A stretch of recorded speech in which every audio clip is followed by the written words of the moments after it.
Welcome to Who's in the Bible, a podcast for kids. I'm Eric. And I'm Lance. And we believe that the Bible is the greatest book in the whole world. It's filled with amazing stories about interesting people, all working together to tell a bigger story, the greatest story, about the most important person who ever lived, Jesus. And we know that understanding more about the people and stories in the Bible helps us to know more about Jesus and what it means to be his followers today. And in this episode, we learn about Esau and Jacob, twin brothers who could not be more different from each other.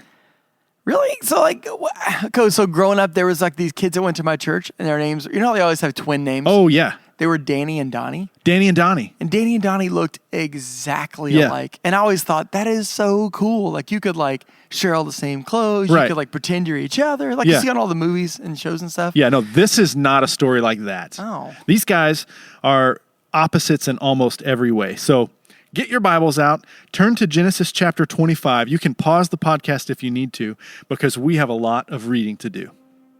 And Isaac prayed to the Lord for his wife, because she was barren. And the Lord granted his prayer, and Rebekah his wife conceived.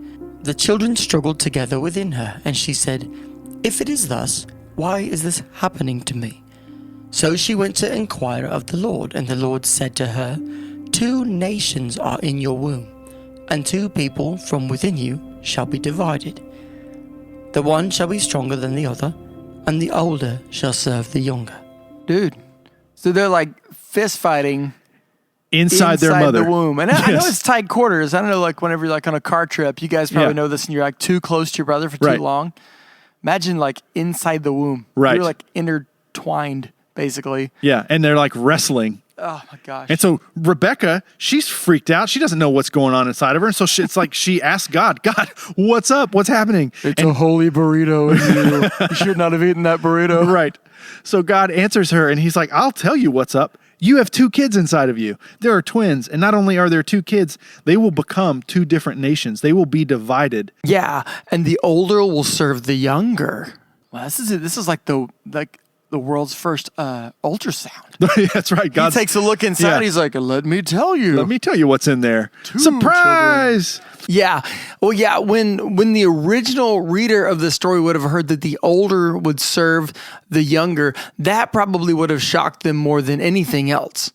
Because in this old context and in the way that they lived, the oldest brother, the oldest son of the family, had a very special place in the family. They had extra inheritance. They had an extra responsibility. They had extra everything. And God says, not in this case, they'll be different. They're going to switch their roles. So now let's hear what happened when it was time for them to be born. When her days to give birth were completed, behold, there were two twins in her womb. The first came out red, all his body like a hairy cloak. So they called his name Esau. Afterward, his brother came out with his hand holding Esau's heel, so his name was called Jacob. Dude, kids, when they're born anyway, it's not like usually the prettiest thing. Right. But if there was a red, hairy baby. Man, this is wild stuff. That's crazy. Yeah. That's really odd. And the younger brother, Jacob, came out holding on to his brother's heel. Like, where do you think you're going without me? It had to be quite a sight. And here's what's interesting to me about this story. The name Jacob is a common one. In fact, kids listening, you probably know someone at your school or from somewhere named Jacob. Like, that's Absolutely. A common name. But here's the thing. In the original Hebrew language, the name Jacob is very similar to the word heel. So they named him because he was holding on to the heel. And here's another thing about that name and all that. It means actually deceiver. If you called someone about grabbing the heel, it'd be like you're trying to trip them up. You're trying to deceive them in some way. And so the original audience of this story, like as they read it, they would have known like, oh no, it's not just that these two kids were fighting and that the younger would be served by the older, but the younger is going to be a deceitful person. Yeah, it kind of like paints a picture of who he is. Like, because when you maybe first heard that, you're like, well, maybe the older one was going to be super lazy, and so the younger one had to step up. Right, no. But boom, his name's Jacob. That's right. Here we go. Okay. Sets the stage. It does set the stage. So then the next few verses give us an idea of what they were like as they got older. Listen to this. When the boys grew up, Esau was a skillful hunter, a man of the field, and while Jacob was a quiet man, dwelling in tents. Isaac loved Esau because he ate of his game, but Rebekah loved Jacob.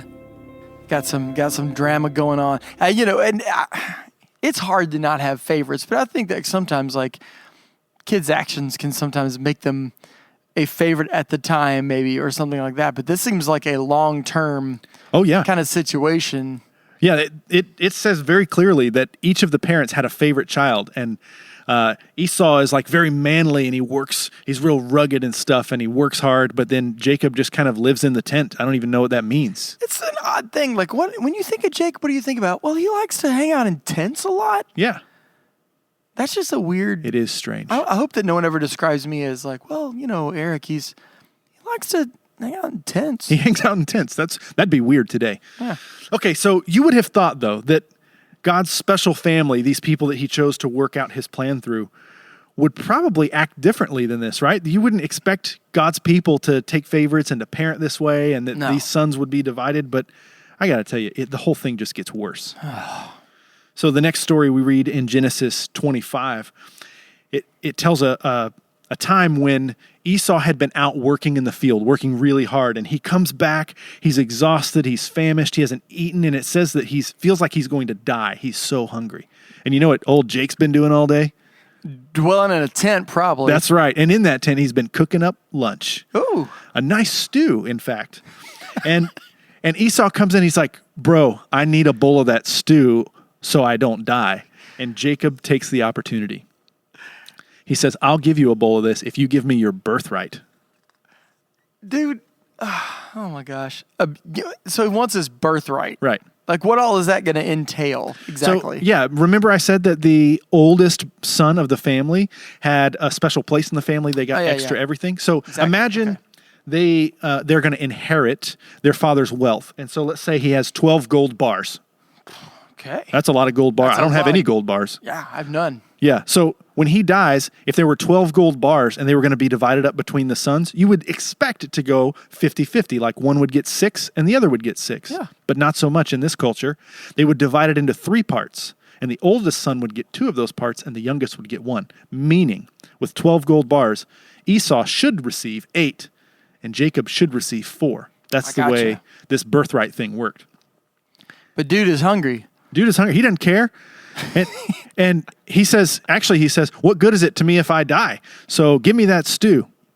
And here's what it shows us, 2 things. It shows us for sure that Jacob is very deceitful. Yeah. Right? But it also shows us that Esau doesn't seem to care about his place in God's plan through his family. So. Interesting. Just like God told Rebekah, these 2 would be divided and the older would serve the younger because now they go through with the deal and Jacob has the birthright. And now it's time for the question of the day. Hi, my name is Carter. I'm in 1st grade, and my question is, how did God know the future? Well, how did he know all this stuff about Jacob and Esau before they were born? Great question, Carter. Do you remember in earlier episodes when we said that God has made us like him in some ways, but in so many other ways we can't be like him? Well, this is one of those areas. It's hard for us to think about God being able to know everything about the future because you and I can't. We can kind of predict some things, right? Yeah. Yeah, like when you eat a bowl of beans, you're pretty sure you know what's going to happen later. Yeah, well, I mean, I learned a song when I was a kid that tells me that there's benefits from eating the beans, like they're good for your heart. Yeah. But the more you eat, other things happen after that. That's true. It's science. It's just science. See, we can know some things that will happen, but we can never predict the future like God. God doesn't predict, he just knows. Hey, let me give you an example.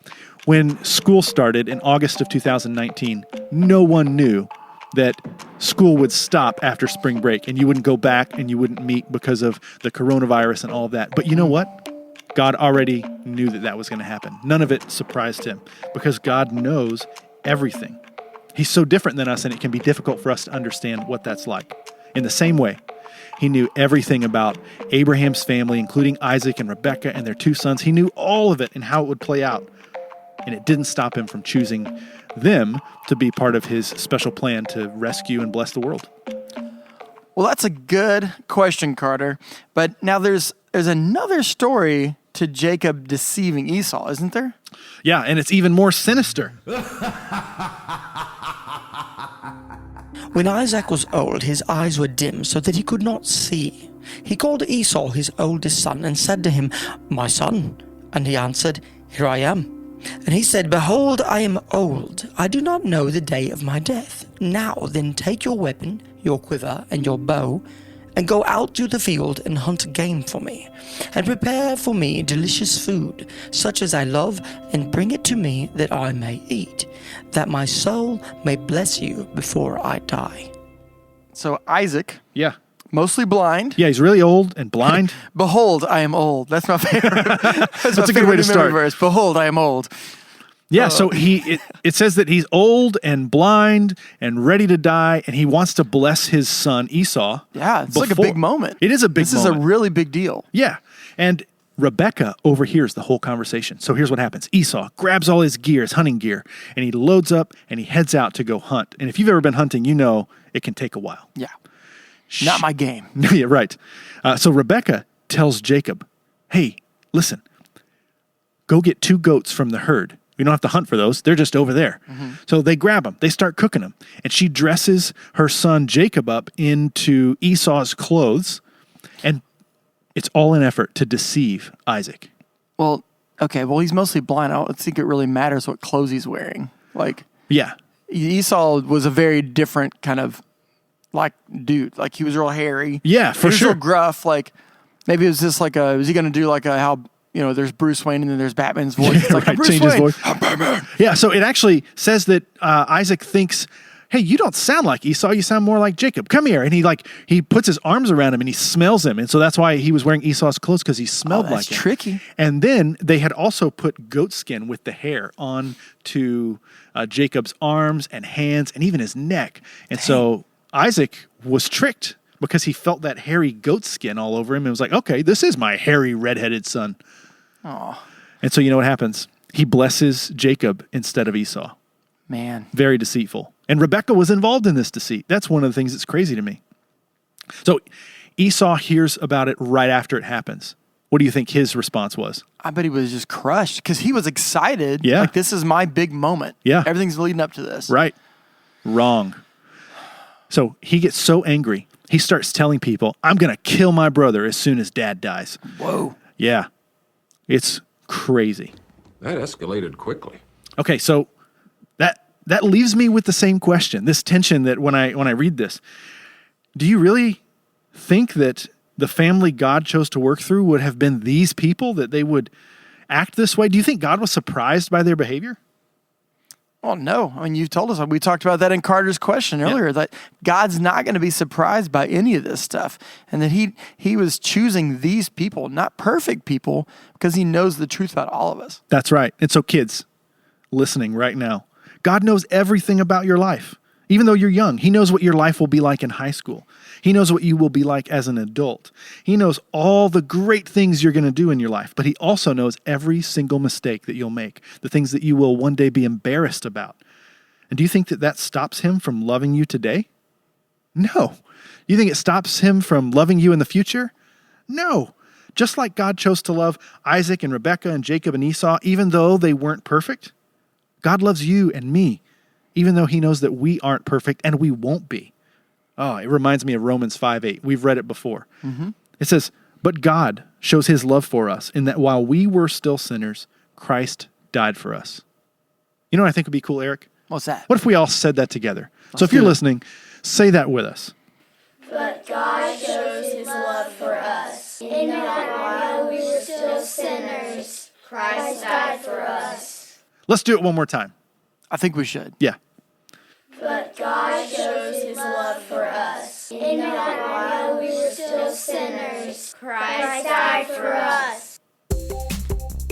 Okay, guys, you've been listening to Who's in the Bible, a podcast for kids brought to you by Clear Creek Community Church. Continue the conversation with our free parents guide available at clearcreekresources.org.